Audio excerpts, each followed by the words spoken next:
할렐루야. 교회를 한 번도 안 나오는 분일지라도 1년에 한 번 나가는 그 예배 바로 오늘 그날입니다. 네, 성부영신 예배 마지막 예배, 1년의 마지막으로 드리는 예배. 우리 옛날 그 교회를 보면은 그 교회를 한다면 그 예수 믿지 않는 남편들이 예수 믿는 아내를 따라서 1년에 한 3번쯤 나오는데 처음에 나오는 게 이제 그 부활절, 또 한 번 나오는 게 이제 오늘 같은 이제 마지막 성년 예배, 또 신년 예배, 뭐 동네마다 가서 해를 보고 빌기도 하는데 내 가까운 교회 못 가겠냐 이러고 이제 그렇게 오시는 분들 있죠. 네, 오늘은 그렇게 오시는 날인데 올초 보니까 결승자들이 있는 애들 보이는 거 같아요. 네, 오늘은 모두 같이 예배하는 날입니다. 우리 자원권 인사하시겠습니까? 한 해 동안 하나님께서 우리와 함께 하셨습니다. 네, 한 해 동안 어떻게 좀 달려오셨는데 어떤 스토리를 쓰시고 또 어떤 그림을 그리고 달려오셨습니까? 또 그 써오신 그림이나 또 글들이 마음에 드십니까? 아니면 내가 원했던 그 삶이 이런 삶이 아니었는데 나도 모르게 이렇게 살게 되었고 나도 모르게 이런 이야기를 적게 되었고 나도 모르는 사이에 이런 그림을 그리게 되었다, 이건 내 의지가 아니었다 하면서 조금은 마음속에 슬픔도 있고 좀 뭔가 나를 돌아보는 그런 계기를 삼고 계십니까? 더불어 금년 한 해 과거를 돌아보면서 뭔가 내 속에 참 감사하는 마음이었고 또 좀 부끄럽고 후회스러운 마음이 있다면 내년 한 해를 또 바라보는 그 입장에서 우리 마음속에 이것이 교훈이 되어져 가지고 좀 더 나은 삶을 살아가는 배경이 꼭 될 수 있기를 부탁드리겠습니다. 할렐루야. 아까 우리 찬양할 때도 뵙겠지만 언제나 주님을 모르시고 언제나 주님을 사랑하시고 언제나 주님은 좋으신 분이십니다. 돌아보면 불편거리 우리가 말할 수 없는 것은 결국은 그 인생의 그 어느 포인트에 의해서 우리가 인생을 포착시하고 우리가 또 이렇게 다른 이야기를 그렇게 참 적어왔던 그런 이야기들이 있는 장가지 치고 이제 이렇게 달려온 세월 때 말입니다. 어떤 면에서 보면 좀 신앙생활은 전쟁이라고 참 많이 말을 합니다. 네, 이기려고, 지지 않으려고, 어떻게든지 어떻게 좀 이렇게 좀 은혜를 받아보려고 애를 쓰고 있습니다. 이 세상이 죄짓기에 편리한 세상이고 이 세상 구도 자체가 죄 짓는 구도로 되어 있기 때문에 각중에 갑자기 예수님 믿어가지고 이 땅에서 세상의 이 판은 그대로 제약된 판인데 이 제약된 판에서 내가 믿음으로 살고 말씀으로 살려고 하니까 여기에 이제 뭔가 불만족이 생기고 부대낌이 생기는 것은 어떻게 보면 당연한지 몰라요. 그런 면에서 볼 때 인생은 또 신앙생활은 전쟁과 같다라고 말할 수 있습니다.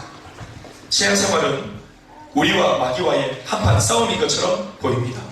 그러나 이런 교과서 같은 이야기를 가지고 오늘 접근하기보다는 조금 더 눈을 좀 달리 해서 이 싸움이라고 하는 것을 좀 들여다보기 바랍니다. 신앙생활은 우리와 마귀와의 한판 싸움인 것처럼 보이지만 궁극적인 면에서 볼 때 사실은 우리와 하나님 사이의 싸움이라고 해도 결코 틀린 말이 아닌 것처럼 보일 때가 많습니다. 이것은 참으로 비참한 표현이 아닐 수 없고 또 위험한 발언이기도 합니다.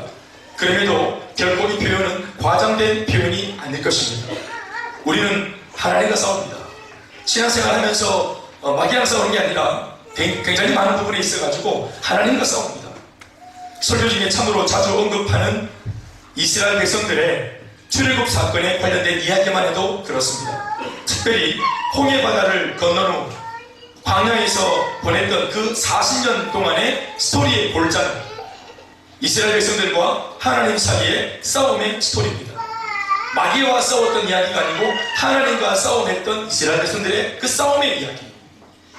이스라엘 백성들로 하여금 하나님 당신에게 순종하게 만들려고 하셨던 그 하나님과 그리고 끝끝내 자신의 고집과 자신의 주장대로 살겠다고 하는 이스라엘 백성들 간의 다툼과 싸움, 그들의 갈등, 그 싸움이 무려 40년 동안이나 흥번진하는 광야에서 펼쳐졌던 것입니다. 그것이 출애굽 이야기입니다. 광야 이야기입니다.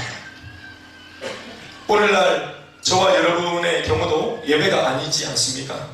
신앙생활을 해오는 과정 속에서 지금껏 우리는 누구와 더 많은 싸움을 해왔던가 돌아보십시오. 우리가 정말 말 그대로 마귀와 싸웠습니까? 나사렛 예수님 이름으로 마귀가 떠나가라 하고 우리 그렇게 말기도 했는데 정말로 떠나가야 할 것이 마귀입니까? 아니면 내 자신 속에 있는 정욕입니까? 내 자신 속에 있는 많은 죄들입니까? 내 속에 있는 꿍꿍이 속입니까? 못된 소갈딱지입니까? 정말로 떠나가야 될 것이 마귀 그래서 우라도 하는 겁니다. 내 말마다. 딱히 첩사에 보면은 내가 그렇게 많은 건 문제 일으키고도 없는데 자꾸 마귀 타다고 사탄 타다고 귀신들이 상처가 이만저만이 아니라 그래서 난 별로 할 짓도 없는데도 언제나 막 흥행이 돼버리니까 준비한 것보다 우리가 너무 반응이 좋아버리니까 결국은 떠나가야 될 것은 우리 속에 있는 그런 옹졸함이나 또 죄악된 것은 아닌가 모르겠습니다. 돌아보면 우리는 이번 한 해 동안에도 마찬가지지만 이 1년을 통해서 볼 때도 우리는 누구와 더 많은 싸움을 하고 누구랑 더 많은 갈등과 다툼을 일으키고 살아왔습니다. 먼지 풀풀 내면서 말입니다. 왜 광야의 40년, 그 광야 생활이 40년이나 지속되어야 했습니까? 사실은 홍해바다를 건넌 뒤 그 가나안까지는 한 15일 정도 하면은 넉넉하게 갈 수 있는 그런 코스밖에 안 되는 짧은 거리인데도 15년도 아니고 배가 되는 30년도 아니라 왜 40년을 꼽아 그 15일밖에 안 되는 여정길을 복잡하게 돌아다녔을까요? 누구랑 싸움한다고 그렇게 됐을까요? 마귀랑 싸웠습니까? 엄밀하게 말하면 그게 아닌 거 알고 있잖아요. 얼마나 이스라엘 백성들이 출애굽기 읽어보면 하나님과 많이 싸웁니다.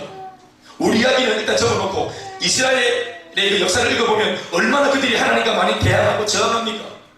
그러다가 하나님 때문에 그들이 또 징계를 받아서 막 죽기도 하고 벌받아서 전염병에 걸리기도 하고 때로는 이방인들에게 그렇게 포로로 끌려가기도 하고 이런 복잡한 사건 없이 그냥 똑바로 하나님 앞에 나가서 15일 만에 끝내야 될 이 미션을 40년을 돌았던 그 이야기의 내막이 싸움 때문이었는데 마귀랑 싸운 게 아니고 일곱 백성들과 싸운 게 아니라 누구랑 싸웠다. 결국은 자기 속에 있는 정욕과 싸우고 또 자기 정욕을 그대로 이루고 살고자 하니 그것을 반대하시는 하나님과의 다툼과 전쟁이 끊임없이 일어났던 거 아니겠습니까? 이제 이것을 우리한테 적용해서 볼 때 이번 한 해 동안 1년만 놓고 보더라도 우리도 마찬가지로 우리가 마귀랑 싸운 게 맞는가 진짜 하나님과 싸운 게 맞는가 하는 것 말이에요. 특별히 저물어가는 2015년 이 한 해 동안 우리는 과연 누구와 싸워왔고 지지 않으려고 고집하며 그렇게 살아왔는가. 오늘 사실 이 말씀 앞에 우리가 이것을 제가 서두로 이제 말씀을 던지면서 여러분들에게 고민을 좀 같이 해보자고 말씀을 전합니다. 오늘 본문에 보면 딱 이 고민에 참 대한 어떤 이 참 내용을 제대로 딱 보여주는 한 대목이 적혀 있습니다. 하나님을 향하여 싸움을 먼저 걸고 있는 아브라함의 그 시비 거는 모습과 정황이 오늘 포착되고 기록되어져 있기 때문에 그렇습니다. 진짜로 싸웠다, 하나님과 아브라함이 싸웠다라는 그런 말은 없습니다. 그러나 거의 싸움을 일으킨 셈입니다. 거의 싸움을 했습니다. 앞선 본문 속에서는 아브라함이 하나님의 약속의 말씀을 향하여 에베네셀로 공격했습니다. 하나님이 약속의 말씀 카드를 딱 꺼내니까 이걸 아멘이라고 받아들이는 것 같이 보였지만 또다시 자기 품속에 있던 인간적인 생각, 그 에베네셀이라고 하는 카드를 들고는 하나님의 약속의 말씀을 조롱하고 비우기 시작했습니다. 대놓고 비웃은 것은 아니지만 에베네셀을 딱 그 카드를 꺼낸 것 자체가 하나님의 말씀을 비웃은 것입니다. 우리는 앞서 있었던 말씀을 알고 있습니다. 하나님은 창세기 12장으로부터 오늘 우리가 16장을 읽었는데 지금에 이르기까지 수많은 그런 여러 가지 사건들이 있었지만 끊임없는 한결같은 말씀으로 아브라함을 계속해서 인도하셨습니다. 하나님은 아브라함을 통하여 자손을 주겠다고 약속하셨고 그리고 아브라함을 통해서 그 자손을 통해서 내가 너에게 기업을 주겠다고 약속을 거듭하셨습니다. 그러나 아브라함은 자신이 늙어가는 반면 나이가 들어가고 몸은 쇠진해지는 반면 약속하신 하나님으로부터 응답이나 징조가 없죠. 집에서 키워왔던 자기의 몸종 엘리에셀을 양자를 삼아서 이 종을 통해서 인간적인 방법으로 하나님의 일을 내가 직접 진행시키겠다라고 어리석은 선택을 합니다. 하나님은 약속을 주셨는데 그래 약속 주셨으면 나도 뭐 한번 해야 되겠나, 뭐 전적으로 주님이 다 해야 되겠나, 뭐 내가 좀 해야 되겠나. 그러니까 하나님께서 친구 가시지. 친구가 일가 있는 것 같다. 그래 나도 한번 가자. 그러니까 막 아이디어를 내보니까 엘리에셀이 눈에 딱 들어오는 거야. 그래서 하나님은 아브라함아 너를 통해서 자손을 주겠다 했는데 뭐 나를 통해서 주시는 자손이나 내 자식처럼 기른 우리 집에 있는 뭐 이 종이나 뭐 똑같다. 이것도 하나의 뭐 지혜다. 이런 어떤 생각을 가지고 엘리에셀 카드를 꺼낸 것입니다. 또 약간 그 엘리에셀 카드를 꺼냈던 그 내면에는 응답을 해주지 않는 하나님 앞에 약간 불평스러운 원망 섞인 모습도 들어있습니다. 하나님이 안 하니까 내가 합니다. 나중에 그 소리 하지 마세요. 그리고 이제 자기도 뭔가 이제 하나님의 그 일하심 속에 뭔가 이렇게 물을 섞는 거죠. 이 하나님은 그것이 틀린 방법이었기 때문에, 옳지 않은 방법이었기 때문에 이 하나님은 또다시 약속의 말씀으로 아브라함에게 믿음을 심어주십니다. 밤하늘의 별을 봐라. 땅의 무수한 모래를 봐라. 내가 말한 말을 네가 고지고대로 들어라. 나는 반드시 너를 통해 네 허리에서 난 씨를 통해서 자손을 주겠다. 엘리에셀이 아니다. 할렐루야. 다시 또 그렇게 확인해 주니까 아브라함, 믿음 없는 님 아브라함 속에 또 하나님으로부터 이 진언을 들으니까 또 마음에 감동이 와서 또 믿겠다고 합니다. 믿음이 없는 아브라함은 본의 아니게 인본주의적 발상으로 하나님을 끊임없이 공격한 셈이 되었고 그 싸움의 결과는 하나님의 승리였습니다. 이게 참 감사한 거예요. 이 싸움에 주님이 이기고 있다는 게 감사한 것입니다. 우리의 불신앙과 불순종은 우리의 본의와 본심과는 상관없이 너무나 자주 우리의 불순종 또 불신앙은 하나님을 공격하는 무기가 됩니다. 그리고 우리도 모르는 사이 우리는 우리가 세상에서 가장 사랑한다고 말하는, 너무너무 감사하고 고맙다고 말하는, 정말 내 생명을 다 드려도 아깝지 않다고 말하며 늘 찬양하고 기도하고 늘 경배하는 바로 그분, 그 하나님에게 싸움을 거는 일을 하게 되는 것입니다. 그러나 참으로 다행한 것은 번번이 하나님께서 우리가 일으키는 이 싸움을 이겨주신다는 사실입니다. 이게 은혜입니다. 그런데 문제는 이 싸움이 한두 번으로 끝나는 이례적이고 단회적인 싸움이 아니라는 것입니다. 에베네셀의 갈등이 끝나자 또다시 어느 시점에 이르러 다른 불순종거리가 고개를 들더라는 것입니다. 그것은 하갈입니다. 오늘 우리가 읽은 본문 속에 나와 있는 이 하갈 카드. 에베네셀이 딱 끝나고 나니까 또다시 시간이 조금 지나서 믿음이 좀 생겼나 싶은데 또 다른 모습으로 하갈 카드를 들고 또 하나님께 싸움을 걸고 있습니다. 오늘 본문 1절과 2절 말씀을 다 같이 읽어봅니다. 같이 시작. 함께 읽으십시다. 시작.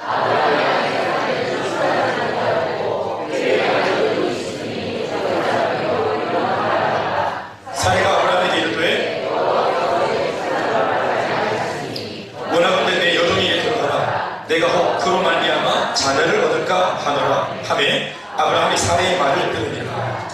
16장 1절이 뭐라고 말하고 있습니까? 아브라함의 아내 사레는 출산하지 못하였고 이렇게 말하고 있습니다. 그리고 마침 그에게 한 여동이 있으니 이 사람은 애굽에서 온 사람이요 이름은 하갈이다. 자, 애굽 출신이라는 말을 고백해 놨습니다. 왜 그럴까요? 여러분, 애굽에 언제 간 적이 있습니까? 애굽 사람도 언제 아브라함이 접촉한 적이 있습니까? 우리 알고 있죠? 언제요?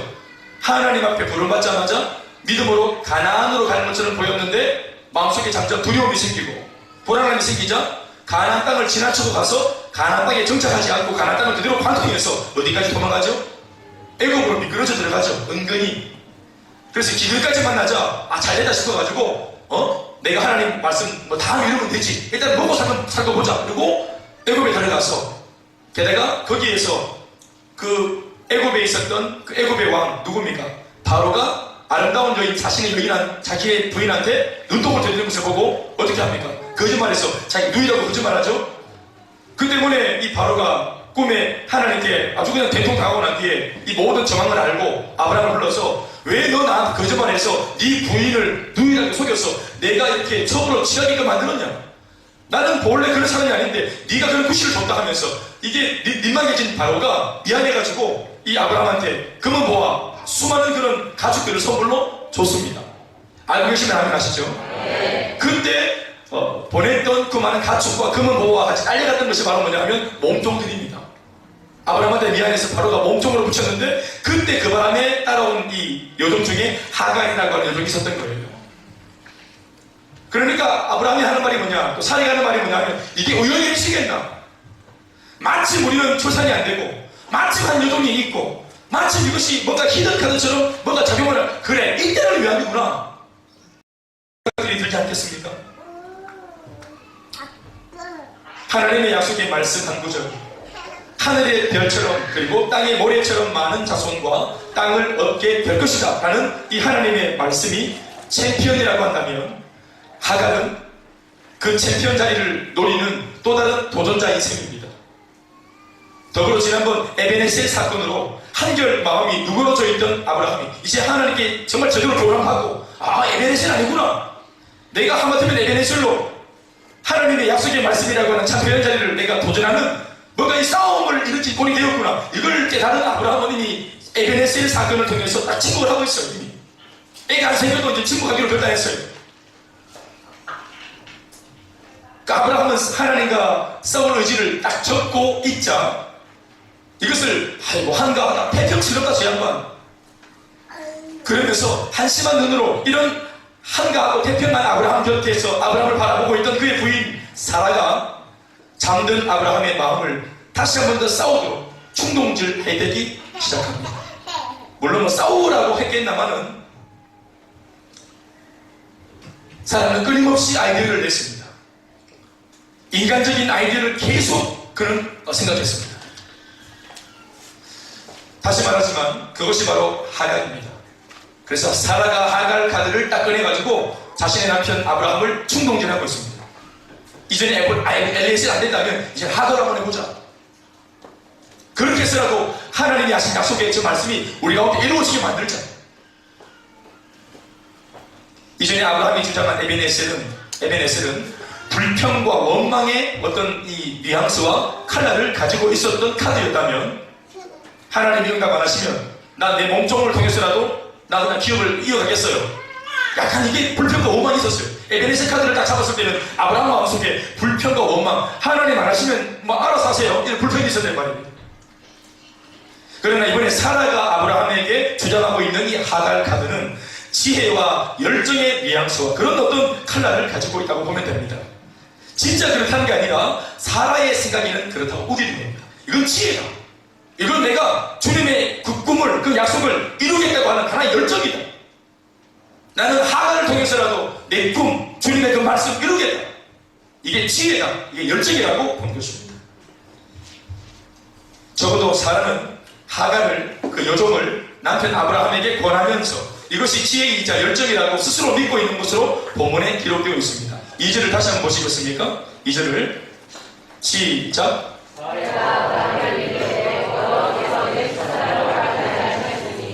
오라건대 내 여종에게 들어가라. 내가 혹 그로 말미암아 자녀를 얻을까 하노라 하매 아브라함이 사라의 말을 들은 할렐루야. 이것이 사라의 아주 인간적인 그런 접근이었지만 스스로는 이것이 지혜라고 열정이라고 그렇게 믿고 있는 여러가지 이거는 사실 내면 안에 감추어져 있는 어떤 그런 심리 상황이기 때문에 마음의 상황이기 때문에 이걸 깊이 우리가 들여다보지 않으면 모릅니다. 이게 하나의 아이디어처럼 보이고 지혜처럼 보이지만 이걸 딱 까가지고 배를 딱 해부해 보면 그 속에 아주 구린내 나는 것들이 들어있습니다. 세 가지로 한번 이것을 해부해 보겠습니다. 첫 번째, 말씀을 보십시오. 사례가 직접 한 말을 보십시오. 2절에 하나님은 나를 통한 출산은 허락하지 않으셨다고 그는 오늘 고백하고 있습니다. 사례가 아브라함에게 이르되 뭐라고 말합니까? 시작. 여호와께서 내 출산을 허락하지 아니하셨으니 이렇게 말합니다. 사라의 생각이 무엇인가 하면 아브라함을 통하여 들은 바에 의하면 이건 하나님의 약속은 사라가 들은 게 아니기 때문에 남편을 통해서 들었겠죠. 하나님이 아브라함한테 반드시 너희 가정에 뭘 주겠다, 자식을 주겠다, 이 얘기를 하나님은 아브라함에게 했고 아브라함은 누구한테 했겠어요? 사라한테 했어요. 이제 하나님이 직접 사라한테 하시는 이 약속의 말씀은 17장에 나와요. 17장에 직접 말씀하기 전까지는 남편을 통해서 들었던 말씀이에요. 그러니까 사라가 아브라함을 통해서 들은 바에 의하면 하나님께서 아브라함 당신을 통해서 자손을 주시겠다는 그 약속, 나 믿겠다는 거예요. 나도 신앙이 있다는 거예요. 사라도 나도 신앙이 있어요. 나 믿는다는 거예요. 그러나 아브라함 당신은 맞지만 사라, 나는 아닌 것 같다라고 말하기 시작하는 것입니다. 나이가 벌써 80이 다 된 여자인 나는 이미 아닐 것이라고 사라는 말합니다. 무엇보다 사라는 이 부분에 있어서 아주 초연한 자세를 보이고 있습니다. 이걸 뭐 상처로 말하는 게 아니고 눈물 흘리면서 말하는 게 아니라 굉장히 모든 도를 다통한 도통한 사람처럼 초연한 자세로 말하고 있습니다. 하나님이 나에게 자식을 허락하지 않으셨으니 아주 초연하게 말하고 있죠. 하나님이 자신을 선택하지 않았다는 것을 초연하게 말하고 있습니다. 이것을 기정사실화함과 동시에 그녀는 상처가 없고 이런 말을 함에 있어가지고 상처도 없고 원망도 없습니다. 여러분, 이것이 건강한 모습입니까? 이것이 건강한 모습입니까? 아니죠. 아닙니다. 결코 그렇지 않습니다. 단지 이런 생각은 어떤 한 가지 효과를 발생시키는데 그게 뭐냐? 그 다음 자신의 생각을 현실로 옮기는데 명분을 만들어주는 구실을 할 따름입니다. 하나님이 나한테는 자식을 허락하지 않으셨다. 응답을 하시긴 하실 건데 나는 아닌가 보다. 그러니까 하나님께서 이 방법은 택하지 않은 것처럼 보여지니까 다른 방법이 있겠다. 중요한 것은 이루어진다. 그러니까 상처는 없는 거예요. 그래서 하나님이 나를 통해서 이루시는 방법은 이미 좀 적으셨는가 보다. 이건 내 욕심이었는가 보다. 이런 마음이 드니까 다음 행보를 추진하는 데 있어가지고 마음의 자유함을 얻는 거예요. 용기를 얻고 뭔가 대명분을 얻은 거죠.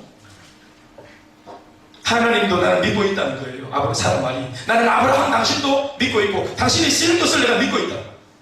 그러나 나는 아닌 것 같다. 나 아닌 다른 사람을 통한 출산 계획을 통해서 아마 하나님은 이 일을 진행시키는 것 같다. 이것이 하나님의 계시인 것 같다. 사람은 그렇게 주장하고 있습니다. 그래서 하갈이라는 카드를 꺼내는 것을 아주 정당화하고 있고 합법하고 있는 것입니다. 이 모든 것이 하갈 카드를 정당화하기 위한 자기 안에 있는 자기 고백입니다. 그래서 그녀는 하나님의 일을, 잘 들으세요, 하나님의 그 영적인 일을 인간이 사람 자신의 방법으로 이루기 위해 이미 생각 속에서 모든 것을 정리해 놓았습니다. 심지어 그녀는 이것이 하나님의 계획이고 하나님의 역사일 것이라고 스스로 생각까지 합니다. 그러니 상처도 없고 원망도 없고 심지어는 죄책감도 없습니다. 여러분, 이것은 굉장히 무서운 상황입니다. 이제껏 아브라함이 한 집의 가장으로서 저질러왔던 그 어떤 실수보다도 더 무서운 실수가 지금 진행되고 있습니다. 그것도 매우 합법적으로, 양심의 가책도 없이 지금 불순종의 그 행위를 서슴없이 하나님의 이름까지 들먹거리고 하면서 아주 합법적으로 죄를 지으려고 합니다. 그래서 이것은 죄로 안 보입니다. 이게 지혜처럼 보입니다. 지혜처럼. 사람은 지금 믿는데 100% 다 믿는 게 아니고 인정하는데 100% 다 인정하는 게 아니에요. 이게 이상한 신앙입니다. 이게 부분적으로 인정을 하지만 그러나 100%는 동의하지 않는 상태. 같이 따라는 가는데 마음을 다 열지 않는 상태. 그리고 자기만의 신앙관을 가지고 따라가는, 하나님 앞에서도 자기만의 신앙관을 가지고 가는 이 모습. 이게 이제 복선이 나중에 이 사고칩니다. 두 번째, 이것이 사람 안의 착각이었던 것이 두 번째 정황이 포착되고 있는데, 두 번째 단서가 뭐냐 하면 또 고백 속에 나옵니다. 따라합시다. 저를 따라하시죠. 원하건대 내 여종에게 들어가라. 한 번 더 시작. 이 고백 속에 두 번째 단서가 들어있습니다. 이거 거짓말입니다. 원하건대, 원하는 게 있다는 거예요. 자기 안에 뭔가 계획이 있어서 이걸 지금 표출하는 겁니다. 내가 원하는 것이라는 거예요. 아브라함한테 하나님께서 분명히 자손을 얻게 하시고 또 뭐 주신 거기는 확실한데 자신은 아니라 단정 지으니 그녀는 자신의 지혜를 발휘하기 시작합니다. 이것도 하나님이 주신 지혜일 거라고 그는 자기 스스로를 속입니다. 대놓고. 그리고 그 지혜를 남편 아브라함에게 원하건대 라고 하면서 은근히 주장하고 압박하기 시작합니다. 그 내용은 내 여종에게 들어가라 하는 말입니다. 뭘 원하느냐? 내 여종에게 당신이 들어가길 바란다. 동침해라. 이게 자기 아이디어입니다. 자신의 여종 하갈이 하나님께서 자신에게 주신 지혜가 분명하다고 열정을 가지고 살아를 확신하고 있습니다. 그래서 아까도 말했지만 예전에 당신이 실수해가지고 애굽에 갔을 때 우리가 그때 얻은 이 여종 하갈이 우리 가운데 있는 게 이게 우연이겠나? 이걸 활용하는 거다. 이 활용하는 게 지혜다 한 것입니다. 마지막 세 번째, 이게 거짓말을 하고 하는, 이게 아주 지극히 인간적이라고 하는 냄새가 나는 단서가 뭐냐? 세 번째 단서는 바로 따라합시다. 저를 따라서 그 나와 뒤에 나오는 겁니다. 내가 혹. 다 같이 시작. 내가 혹. 혹이란 말이 뭐예요? 혹시란 말이죠. 이 혹시라는 말 속에 들어있는 단서입니다. 오늘 이 말씀까지 쭉 달려보니까 혹시라는 말이 딱 나오면서 딱 들어오는 느낌이 뭐냐 하면 사실 그녀도 하갈에 대한 100%의 확신이 없다는 것이 오늘 보여집니다. 그것을 혹이라는 한 음절의 단어로 이렇게 자기 마음속에 있는 이 불안함이 드러나고 있습니다. 그러나 분명한 것은 불안하든 말하든 확신이 있든 없든 이게 100%든 90%든 상관없이 지금 사라는 자식이라고 하는, 자녀라고 하는 그 결과물에 몹시도 완전히 몰입되어 있다는 사실입니다. 그녀의 말을 끝까지 들어보십시오. 내가 혹 그로 말미암아 자녀를 얻을까 하노라. 내가 혹 그 하갈로 말미암아 자녀를 얻을까 하노라. 그녀의 말씀은 내가, 아브라함도 아니고 이십도 아니고 내가, 자식 없는 80년째 자식 없는 내가 살아요. 자식이라고 하는 결과물을 얻게 될 것이다 하는 이 결과의 이름은, 그녀의 말씀은 자식이라는 결과물입니다. 하갈은 젊은 여종입니다. 그녀는 거의 출산이 원활하게 진행될 수 있는 흥행 보증수표이자 높은 가능성입니다. 그러나 늙은 사라 자신은 여러모로 볼 때 아브라함에게 도움이 될 수 없다고 판단이 서는 것입니다. 하갈이라고 하는 방법은 쉽습니다. 하갈이라고 하는 처녀와 같이 동침하고 아기를 낳는 것은 이건 쉬운 방법입니다. 그러나 나이 늙고 몸이 세진해져 있어서 이미 몸에 격수가 끊어져 있는 자신을 통한 방법로 사라 방법은 어렵고 불가능해 보입니다. 오늘의 이 사라를 보십시오. 사라는 하나님의 약속을 믿는 성도입니다. 그러나 인본주의적 사고와 합리주의, 실용주의가 혼재되어 있는 세속화된 그리스도인의 모습을 상징처럼 오늘 본문에서 나타내 보이고 있습니다. 믿음 있는 것처럼 보이고 하나님 믿는 것처럼 보이고 꿈도 있고 소망도 있는 것처럼 보이지만 그 약속의 말씀을 이루는 것은 하나님의 방법이 아니라 내 뜻대로 내 고집으로 얼마든지 이룰 수 있다고 말하는 사람. 신앙인 것처럼 보이지만 완전히 변질된 신앙입니다. 안 믿는 게 아닙니다. 사라, 여러분 안 믿는 게 아니에요. 믿음 없는 게 아닙니다. 안 믿는 게 아니에요. 그러나 믿긴 믿는데 다르게 믿고 다른 것을 믿습니다. 이게 무서운 것입니다. 그녀는 종교적인 행위 안에 자신의 야망과 자신의 한, 이때까지 80년 동안 무자했던, 자식이 없었던 이 한을 그대로 담고 있습니다. 나 반드시 자식을 보리라. 하갈을 통해서라도 보리라. 방법이 선하지 못해도 결과를 일으켜내리라. 하나님이 안 하면 내가 하리라. 결국 신앙처럼 보이지만 아닙니다. 자식 없는 항많은 여인의 이 부드럽고도 확신에 찬 제안에 남편 아브라함은 속절없이 무너지고 맙니다. 뭐라고 말하겠어요? 이런 여인을 지금 뭐 성경부에서 가르치겠습니까? 양육하겠습니까? 훈련하겠습니까? 설교하겠습니까? 간증하겠습니까? 이미 자기 생각이 굳어 있습니다. 이미 수많은 생각 속에 자신만의 신앙관이 굳혀져 있는 이런 사람은 그 누구도 돌이킬 수 없다고 봐야 합니다. 이 참 어렵습니다.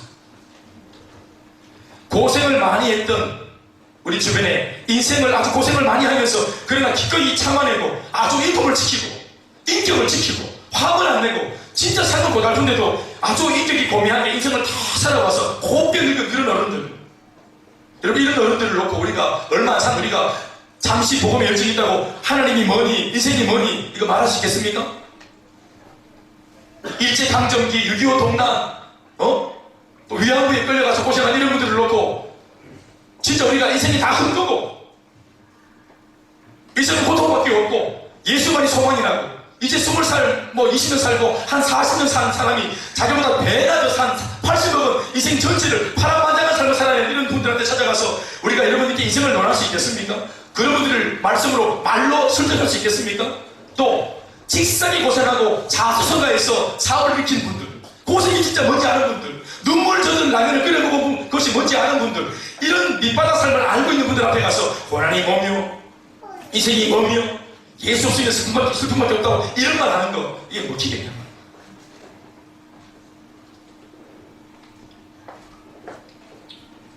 고생을 통해서 이미 자신 속에 나름대로의 인생관이 딱 굳어져 있는 겁니다. 경험을 통해서 이렇게 사는 것이 인생이다. 인생은 이것이다라고 나름대로 어떤 세계관과 인생관을 다 구축 이미 하고 있습니다. 사라 여러분 80 동안이나 자식이 없었는데도 불평범하지 않았습니다. 이게 비정상입니다. 울어야 돼요. 불평해야 돼요. 그런데 이 그녀가 이걸 그냥 아주 그냥 참아내요. 이게 이제 결정적으로 사라가 성숙해서 그런가 보다. 아브라함이 계속 사고 쳤는데도 사라가 한마디 합니까? 말씀 다 보셨잖아요. 사라 아무 말도 안 합니다. 분명히 전에 내려갈 때는 속이가지고 가나안 땅에 데려가면 잘 먹고 잘 살기 좋겠다고 다이아몬드 반지 끼워주겠다 이렇게 거짓말해가지고 그래가지고 공갈쳐서 데려가놓고 그나안 땅에 가서 고생시키고 애굽에 데려가서 또 거짓말 시키고 또 나중에는 이번에 한 번만 내 말 믿어라. 사라야. 내 고생 많이 했지. 한 번만 내 말 좀 들어도 이번에는 네잖아. 내 누이라고 좀 내 좀 속이도. 이러면서 같이 거짓말에 끌어들이고 계속 사라 치마폭에 숨어가지고 있었던 아브라함. 이 쫄장구 인생. 이 팔불출을 놓고 사라가 한마디 합니까? 계속 자기 치마로 남편 가게 주고 품어주고 계속 상처를 받아내고 조금 더 불평하지 않아요. 이 여자가 사라가. 얼굴만 예쁜 게 아니에요. 마음도 예뻤어요. 남편이 못나고 무능한데도 한마디 하지 않습니다. 인간아 이런 말 안 해. 맨수에 이런 말 안 해. 머리 초점 갔을 때 막 지공격 그렇게 안 합니다. 그런데 그녀가 성숙해서 그런 줄 알았어요. 사고는 아브라함을 치는 줄 알았어요. 사라는 아주 믿음이 좋은 줄 알았어요. 그런데 오늘 보니까 하갈이라고 하는 카드를 꺼내는 사라의 모습 속에 이때까지 참아놨던 욕구 불만이 다 터져나오고 있습니다. 믿음 없는 것, 한일이었던 것, 원통했던 것, 하나님께서 응답을 해주지 않는 것에 대한 야속함의 마음들, 숨겨놨던 이 마음들, 불편스러웠던 마음들, 이게 아주 그냥 인격이 고매하게 가려워져 있다가 이게 다 한꺼번에 터져나오는, 그게 이번만큼은 내 뜻대로 하겠다는 거예요. 그러니까 한 번도 반대한 적이 없다가 이번만큼을 하면서 80년 만에 처음으로 자기 말을 하는 이 사라를 놓고 아브라함이 신앙으로 가르칠 수 있겠어요? 말씀은 이렇다면서 가르칠 수 있겠어요? 천만의 말씀입니다. 우리도 보면 왜 남편이 평생 고생시켰는데 갑자기 예수 믿고 좀 받았다 그래서 갑자기 날 막 가르치더라고요. 부인은 30년, 40년 참고 있는데 20년 할까요? 한 10년쯤. 저에게 얘기가 안 갔다 할까봐. 이때까지 눈물로 참고, 여보, 뭐 다 그렇지. 이러고 참다가, 갑자기 어떤 의견을 딱 냈는데, 여보, 교회만큼은 가지 말았으면 좋겠어요. 이 말 할 때, 남편이, 아니다, 무슨 소리, 교회 가야 한다. 이게 어려운 겁니다. 인격이 고매하면 고매할수록, 삶의 결점이 없는 사람일수록, 그 한마디에 큰 무게가 실립니다. 그게 불신앙이라도, 우리의 이 신앙으로 그것을 뒤집어엎기가 굉장히 어려워요. 그래서 여러분들이 자녀가 부모에게 복음을 전하고 부모를 변화시키는 것이 어려운 거예요. 지금 아브라함과 사라의 관계가 그렇다고 보면 됩니다. 3절 말씀을 읽어보시면 아브라함이 하갈과 동침하여 첩으로 삼은 이 사건의 모든 배후가 사라 한 사람인 것으로 드러나 있습니다. 다 같이 말씀 읽어봅시다. 시작. 아브라함의 아내 사레가 그 요종 애굽 사람 하갈을 데려다가 그 남편 아브라함에게 첩으로 준 때는 여기까지. 저를 따라합시다. 두 가지 동사가 참 중요한데 사라가 한 행동이죠. 따라합시다. 데려다가 주었다. 한 번 더 시작. 누구를 데려다가 누구한테 줬다고요? 하갈을 데려다가 아브라함한테 줬단 말입니다. 75세에 하나님께 부름받고 약속을 받은 지 10년이 지나고 있지만 아무런 응답이 없자 참다 못한 사라가 하갈 카드를 들고서는 이것이 하나님의 뜻이며 계획인지도 모른다 이렇게 말하기 시작합니다. 아니 반드시 하나님의 뜻일 것이다. 아니 반드시 그러해야만 한다 라고 완전히 자기 고집을 부리고 있는 그런 장면을 읽은 것입니다. 아브라함과 하갈 동침 사건 이후 얼마 지나지 않아 바로 사라의 주장이 옳았다는 것처럼 보이는 증거가 바로 포착이 됩니다. 그게 뭡니까? 하갈의 임신 소식입니다. 4절 말씀에 아브라함이 하갈과 동침하였더니 하갈이 임신하네. 따라합시다. 시작. 아브라함이 하갈과 동침하였더니 하갈이 임신하네. 여기까지. 우리는 이 한 구절, 한 절 안에 있는 말씀 중에 절반만 읽었는데 우리는 이 한 구절도 안 되는 짧은 말씀을 사실은 절대로 쉽게 지나치서는 안 됩니다. 이 한 구절도 채 안 되는 짧은 문장 안에 중요한 내용이 담겨 있습니다. 이 얼마나 자연스럽습니까? 동침하였더니 임신합니다. 얼마나 자연스럽냐는 말이에요. 이 문제입니까? 혹은 이게 무슨 희덕입니까? 동침하였더니 임신하네. 이거는 건강한 성인 남자가 합법적인 절차를 통해, 이게 무슨 뭐 간통하는 죄가 아니라 합법적인 절차를 통해 성인 남자가 동침을 하면 그 결과 임신함에가 나오는 것은 매우 정상적이면서도 자연스러운 일상입니다. 그러나 모든 사람들에게 자연스럽고 일상적인 이 순탄한 삶이 어떤 가정한테는 결단코 흔히 볼 수 없는 기적 같은 일이 되어 있기도 하고 한평생 한이 되는 일이기도 합니다. 지금 아브라함의 가정이 그 가정입니다. 동침하여 임신을 하는 가정과 85년째 임신이 안 되는 가정을 놓고 볼 때 과연 여러분들이 볼 때는 어떤 가정이 하나님께서 특별한 의도를 가지고 만지고 있는 가정 같아 보입니까? 동침하며 임신하며 동침하여 임신하며 이게 안 돼가지고 아브라함이 지금 85년째 이렇게 되고 있는 거 아니겠어요? 이건 자연스러운 거여야 되는데 이 가정은 안 자연스러워요. 여러분들이 볼 때는 어떤 가정이 하나님이 개입하고 계시는 것처럼 보입니까? 되는 가정입니까? 안 되는 가정입니까? 오늘 이 말씀대로 본다면 여러분 타임 대답하십시오. 되는 가정입니까? 안 되는 가정입니까? 지금 아브라함과 하갈이 동침해서 아기를 낳았다. 여기 하나님이 승리하십니까? 지금 아기가 안 생기는데 계속 같이 살고 있는 사라와 아브라함 속에 주인이 계십니까? 저도 그렇게 생각합니다. 뭔 소리 했는지 잘 모르겠지만 하여튼 뒤에 게 정답인데 뒤에 걸 말씀하시는 것 같은데 느낌이 부부가 결혼해서 동침 후 임신하는 것이 당연하고 자연스러운 법인데 이 자연스러운 것을 안 되게 하신 것이 바로 하나님의 역사인 겁니다. 이거 하나님께서 의도적으로 안 되게 막고 있습니다. 게다가 오늘 보니 아브라함은 임신하는 일에 있어서 정상적인 인물이라는 것이 밝혀졌습니다. 사실 정상적인 것은 사라도 마찬가지 정상입니다. 아브라함, 사라 다 정상이에요. 그러나 하나님께서 뭔가 하나님의 일을 하시기 위해 특별한 의도로 이 가정과 이 부부를 지금 만지고 계시는 겁니다. 사라만 이것을 인정하고 있지 않았던 것입니다. 사라는 그것을 인정하지 않습니다. 사라가 자신의 의지로 진행시킨 그 일은 결국 사라의 계획대로 진행되는 듯 순탄해 보였습니다. 임신할 거야. 바로 임신이 되었습니다. 그러니 하나님의 뜻이지. 역시 내 지혜가 맞았어. 이건 불순종이 아니야. 이게 지혜야. 그러나 바로 얼마 되지 않아 무엇인가 일이 걷잡을 수 없이 꼬이기 시작했습니다. 그게 뭡니까? 임신한 하갈이 갑자기 갑질을 하기 시작한 겁니다. 임신 갑질. 4절 말씀을 다시 읽어보자. 천천히 딱 읽어봅시다. 전체 다 시작. 아브라함이 하갈과 동침하였더니 하갈이 임신하며 다 시작. 그의 여주인을 뭐한지라? 이 갑질이죠. 이제 배불러 오는 배를 내밀고 이제 갑질하는 겁니다. 이제 막 주객이 저조돼가지고 네가 뭐 이름만 주인의 그 저기 조각이 저지 한 게 뭐 있노? 내가 말이 아니고 하갈이 때문에 하갈이. 은근히 여자분들은 또 말 안 하잖아요. 은근히 갈구잖아요. 주걱으로 밥 들 때 밥 적게 뜨고 이런 거 있잖아요.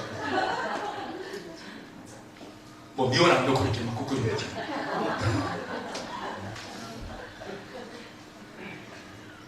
하갈의 임신, 그것은 사라의 머릿속에서 충분히 계산된 일이었습니다.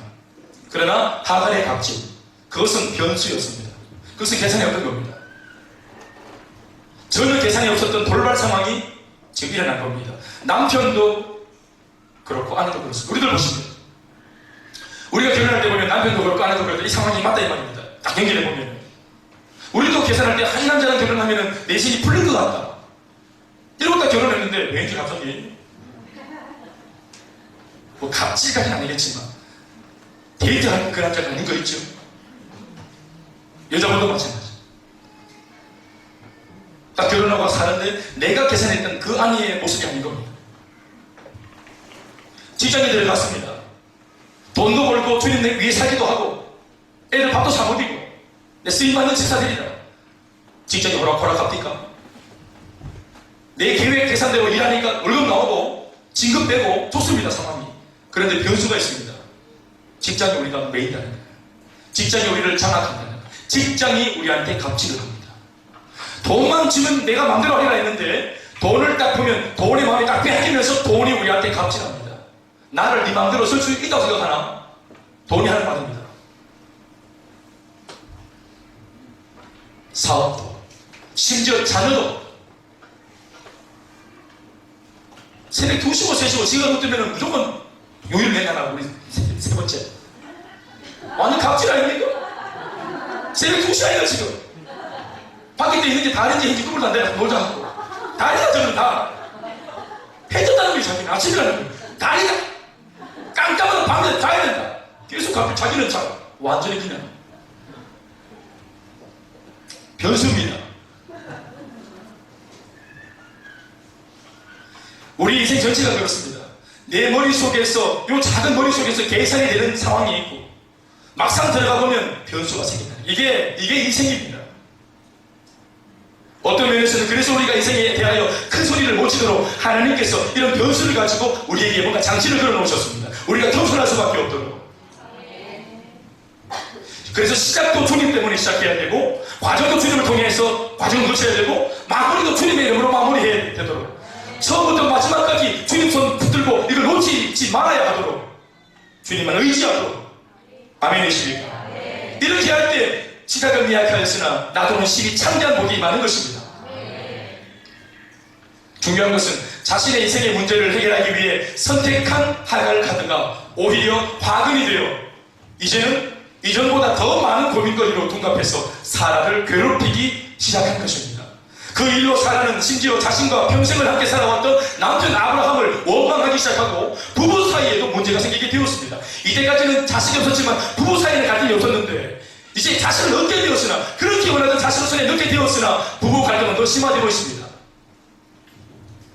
심지어 사라는 자신을 이렇게 만든 것이 하나님이라고 하며 하나님이 이 상황을 당신과 나 사이에 찾아와서 오셔가지고 우리 부부 사이를 판단해달라고 누구 때문인지 뭐 누구 잘못인지 비록 내가 하갈을 이렇게 뭐 얘기했지만 뭐 내 잘못인지 내가 오죽 답답하면 하갈을 얘기했겠냐면서 오히려 큰 소리치는 적반하장의 꼴로 오늘 하나님 앞에 지금 팔려들고 있습니다. 이 여자 사라가 모든 관계가 깨어집니다. 그리고 말하진 않지만 자기 스스로도 남아있는 죄책감 짓지 못합니다. 이제 말씀을 정리합니다. 그리고 이 말씀을 정리하면서 왜 저 김대현 목사가 오늘 우리 성령 감사 예배를 드리는데 감사라는 말 한마디 없고 1년을 정리하는 이 마당에 계속 하갈 카드, 에베네셀 카드, 불수종의 얘기를 자꾸 하느냐? 이유가 있겠죠. 사라가 살아있기 때문에 그렇습니다. 이게 문제입니다. 살아있니 하면 안 됩니다. 사라가 죽어야 되는 거예요. 사라가 내가 내다 하고 있으면 안 된대요. 결국 여러분 이걸 못 참는 부인이 아브라함에게 완전히 그냥 자기 못 살겠다고 얘기하면서 이 하갈을 좀 어떻게 하라고. 그랬더니 아브라함이 이 하갈을 나는 책임 안 지겠다고 하면서 네 좋은 대로 해라 사라한테 맡겨버립니다. 그랬더니 잘되다 싶은 사라가 비록 임신은 있지만 이 방법이 아니라는 것을 알게 된 이 사라가 아들도 싫다 자식도 싫다 진정머리 난다 시급했다 하면서 자기가 원했던 그 자식을 임신하고 있는 이 하갈 통째로 내다버립니다. 그게 이야기의 마지막 내용입니다. 말씀 맺겠습니다. 말씀 맺겠습니다. 이게 이제 제가 달리를 부르는 이제 이 사인이에요. 또 달리기 집사 올라오려면 이제 또 좋은 집사가 들어가야 됩니다. 우리만의 사인입니다. 오늘 처음 하셨죠? 1년 만에? 다시 말씀을 맺겠습니다. 저 멀리서 구원에서 뛰어오고 있습니다. 파마했어 머리? 네, 그래 예쁘다 머리.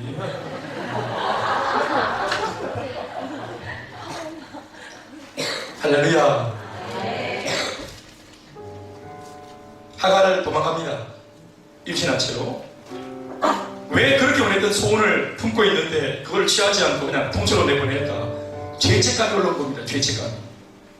사람 마음속에 내가 죄를 지었구나, 불순종이구나, 죄책감이 올라온 거예요. 아브라함도 죄책감이 올라왔습니다. 이게 죄라는 거를. 아브라함은 더 빠르겠죠? 이전에 에베네셀을 통해서 한번 경험해 봤던 일이니까. 사라는 몰랐어요. 뒤늦게 발견합니다. 이게 죄라는 거를. 이게 불순종이라는 거를. 이게 하나님께서 원하시는 것이 아니라는 거를. 이 일로 말미암아 하갈로 말미암아 모두가 행복해질 줄 알았는데 모두가 불행해지는 것을 보면서 결국은 끝까지 가서 비루박에 머리 파고 나서는 하갈은 깨닫는 사람. 왜 좀 경고를 듣고 돌이키지 못하고 왜 끝까지 가서 진짜 비루박에 머리를 파고 나서야 그렇게 출혈을 하고 그렇게 상처를 입고 나서야 깨달을까? 아브라함 한 성령으로 충만하지 않고 남편이 당하는 것을 보면서, 남편이 성장하는 것을 보면서 이 부인이 좀 젠틀하게 깨달으면 참 좋은데 결국은 자기 고집대로 가는 거예요. 그래서 이것이 하나님이 원하시는 것이 아니라는 사실을 경험으로 알고 나서는 이 손을 다 놔버립니다. 일을 추진할 때는 그렇게 계획적으로 주도면밀하게 지도했던 이 여자가 이 일을 부끄러우니까 한번 놓을 때는 이게 절차와 과정을 거치지 않고 한꺼번에 다 놔버립니다. 이걸 놓으면 그 뒤의 결과가 후폭풍이 어떻게 될 것인가에 대해서는 전혀 계산 안 합니다. 그렇게 계산을 잘하는 여자가 왜 그 뒷이야기는 계산하지 않을까요? 죄책감 때문이고 부끄럽기 때문에 화들짝 놀란 이 여자가 다 놔버린 거예요. 물론 이 이야기 속에서 아브라함과 사라는 회개하고 돌아오면 돼. 또 주님과 함께 역사의 이야기를 펼쳐가면 돼. 그리고 16장 이야기가 머물렀으면 이런 말도 안 해. 중요한 건 뭐예요? 아무리 자기들이 역사의 주인공이고 아무리 자기들이 역사의 주역들이지만 자신들의 실수는 한번 실수였다고 말하고 회복하면 그만이지만 그 죄지음과 실수를 통해서 일어나는 후폭풍, 하가 어떡할 거예요? 태중의 악이 어떡할 거예요? 그래서 하나님께서 아브라함과 사라가 사실은 저질러 놓은 그 실수, 죄의 어떤 그런 이 내용들을 놓고 해결 못하니까, 죄를 해결 못하니까 하나님이 이 죄를 해결하기 위해서 찾아가시는 거예요. 신문지로 덮어놓는다고 해결되는 게 아니에요. 올 한 해 우리 가운데 있었던 수많은 우리가 저지른 죄의 부산물들, 우리는 실수라고 하고 회개하고 돌이키면 되었지만 그 죄의 후폭풍, 그것 때문에 낭비되었던 시간들, 내가 방황하는 중에 막 내가 함부로 죄짓고 함부로 말하는 나 때문에 그 당시 나의 말을 듣고 상처받았던 사람들의 마음을 어떡할 거예요? 난 회개하고 돌아섰다 할지라도 성령 충만하지 못할 때 내 모습 때문에 상처받은 사람들, 성령 충만하지 못한 가운데 내 말을 듣고 상처받았던 사람들, 그게 하갈이고 그게 이스마엘입니다. 주님 찾아가서 말씀하십니다. 비록 이것이 인간적인 방법이지만 너도 아브라함의 후손인즉 내가 이 후손을 나름대로 축복하겠다고, 축복의 큰 한 내용들을 뚝 띄어가지고 하갈과 이스마엘에게 기업으로 하나님이 주시겠다고, 지켜주겠다고 말씀하십니다. 그러나 거기에 공은 공이고 산은 사라고 하시면서 하나님께서 엄격한 말씀 하나 줍니다. 네가 낳은 자식은 내가 보호하고 생명을 지켜주겠지만 그는 들락이라고. 말씀이 뭐라고 말하고 있습니다. 11절 말씀과 12절 말씀을 다 같이 읽겠습니다. 시작. 여호와의 사자가 또 그에게 이르되 네가 임신하였은즉 아들을 낳으리니 그 이름을 이스마엘이라 하라. 이는 여호와께서 네 고통을 들으셨음이니라. 그가 사람 중에 들나귀같이 되리니 그의 손이 모든 사람을 치겠고 모든 사람의 손이 그를 칠지라. 그가 모함에 살리라. 이 아들은 이스마엘인데 평생 남과 싸우고 대적하고 대항하며 살리라. 결국 이 말씀 그대로 결국은 아브라함의 그 몸에서 이제 야술의 자식이었던 누가 태어나죠? 결국은 백세의 이삭이 태어나서 이삭이 쭉 살아가는 그 과정 속에 이 이스마엘이, 배다른 이 형제가 13살, 한 4살 맞춰 한 20살 정도 많은데 끊임없이 이 아브라함의 아들 이삭을 공격합니다. 끊임없이 아브라함의 아들 이삭의 계보를, 자기도 계속 계보를 이어가면서 계속 괴롭힙니다. 찌르는 가시가 되어서. 오늘 저는 이 말씀을 이스마엘 콤플렉스라 했습니다. 그게 뭘까요? 내가 지은 죄로 말미암아 나타나 있는 그 부산물들을 이스마엘 콤플렉스라 부를 수 있습니다. 우리는 회개하고 돌아서면 되지만 그 내가 지은 죄는 계속 스토리를 이어갑니다. 이 사회를 그 이스마엘들이 모여가지고 더 어둡게 만듭니다. 오늘 교회가 잘하는 것 참 많지만 오늘 교회가 잘못하고 있는 것도 참 많아요. 그게 뭐냐면 성령 충만하지 못할 때 교회가 세상 앞에 했던 짓들, 교회를 회개하면 되지만 그것 때문에 세상 사람들은 교회를 안 좋게 보고 기독교를 개독교라고 말하고 안티 그 크리스찬들이 많이 일어나고 있는 것입니다. 우리 지금 그런 사람 아니라고 아무리 우리가 언급해도 사람들은 과거의 잘못된 우리의 모습을 기억하고 있습니다. 이스마엘 어떻게 하면 좋을까요? 이 부정적인 인생을 어떻게 하면 좋을까요? 여러분, 창세기 16장에는 이것이 대안이 없어가지고 이 말씀 그대로 끝납니다. 아주 부정적으로. 그건 이스마엘의 달자다 하면서 끝납니다. 그러나 이 이야기마저도 오늘 신약 성경을 통해서 예수님 안에서는 소망이 있는 까닭은 뭐예요? 아무리 이스마엘이라도 복음은 이스마엘을 뒤집을 수 있습니다. 복음은 이스마엘을 회복시킬 수 있습니다. 이전 것은 지나가시니 보라 새로 시대다라고 말할 수 있는 것을 믿습니다. 어떤 참혹한 죄를 지은 사람이라도, 아무리 대적하는 사람이라도, 우리의 지혜 부사물이라도 우리가 주의 이름으로 회개하면, 아멘입니까? 예수 이름으로 회개하면, 돌이키면 새롭게 될 수 있음을 믿습니다. 과거의 안 좋은 기억들 이스마엘입니다. 과거에 나의 마음을 무겁게 만드는 죄책감 이스마엘입니다. 그러나 예수 안에 기도하면 용서받습니다. 복음을 의지하면 새롭게 되어질 수 있습니다. 자유하고 회복되어져서 이 마지막 성령 감사를 드리면서 어떠한 이야기가 있었든지, 어떠한 이스마엘이 있었든지 주 예수 안에서 감사를 고백하면 모든 것이 감사로 회복될 줄로 믿습니다. 그런 회개의 고백, 회개의 기도가 이제 해가 지나가기 전에 반드시 이루어져야 합니다. 대가가 침을 되어져야 하고 회개가 고백되어져야 합니다. 아멘이십니까? 우리 가운데 있는 이스마엘을 다 고백할 수 있길 바랍니다. 이 시간 나같이 우리 주여 소리를 기도하실 때, 하나님 우리가 잘못해 아버지 일으킨 이 모든 부산물들, 하갈과 그리고 또 이스마엘, 주여 나는 일이 돌이켜서 있지만, 나는 새 것이 되었지만, 아버지 나 때문에 무너져 있는 이 고통들, 이 눈물들, 이 아픔들, 아련함들 주의 복음으로 붙잡아 주시고 회복될 수 있도록 역사해 주시고, 아버지 감사로 우리가 마무리해 나갈 수 있도록 역사하여 주시옵소서. 우리 함께 전심으로 주여 이름 부르시면서 함께